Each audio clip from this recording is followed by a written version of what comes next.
Hi, I'm looking at a new Surface Pro 4 and I've got OneNote on here and Windows 10, and so I want to say, how can I mark up some student work using what I've got on my computer already? So the first assignment here, U3A1 from Billy, I'm going to go ahead and download that.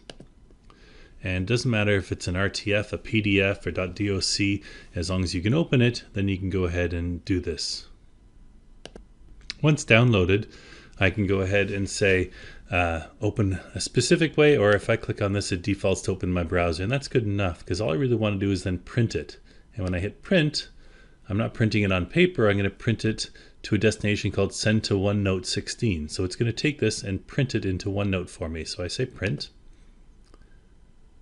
And it's going to say, where do you want to put it? So currently, the last place I was in was U3A1, but you can see I've got a notebook, MAP4C, and I've broken it down into separate pages for each of the different documents. So I'm going to go ahead and say it is U3A1 I want to put it in. And you'll see that now in U3A1, I've got a whole bunch of pages. I've got marker page, Johnny, Susie, Thomas, Untitled, Jason. Printout's the latest one I just did. That's not a great name, so I'm going to immediately change the printout to U3, to U3A1, and this is Billy. And that way it shows up on my screen over here. You'll see I've got a tab for U2A5 and U2A3, and this is my whole notebook called MAP4C 2016. So within this now, I've got lots of options. I can usually get a little bit of extra real estate on the right hand side here where you can write some comments in. And at the top, I've got a draw toolbar. And the toolbar can disappear on you if you're clicking back and forth. There's this little part here to hide the toolbar. So even if you hit draw and you pick a pen, it'll go away right away. If you want to leave it open, go ahead and hit draw and just pin that toolbar open so you've got access to it. So then I can write things down like this and underline or whatever I want to do. I can go and change from the text, convert that from ink into text. And I changed it to typed if I wanted to.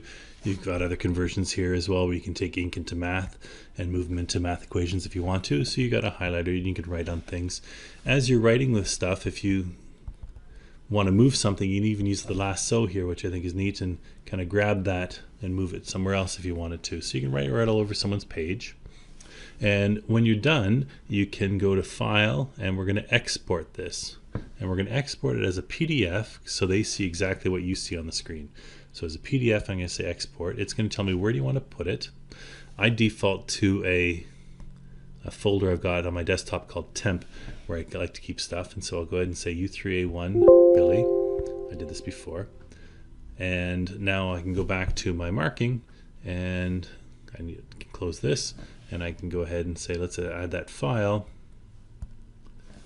And I'm going to upload a file, U3A1 Billy, open, and add.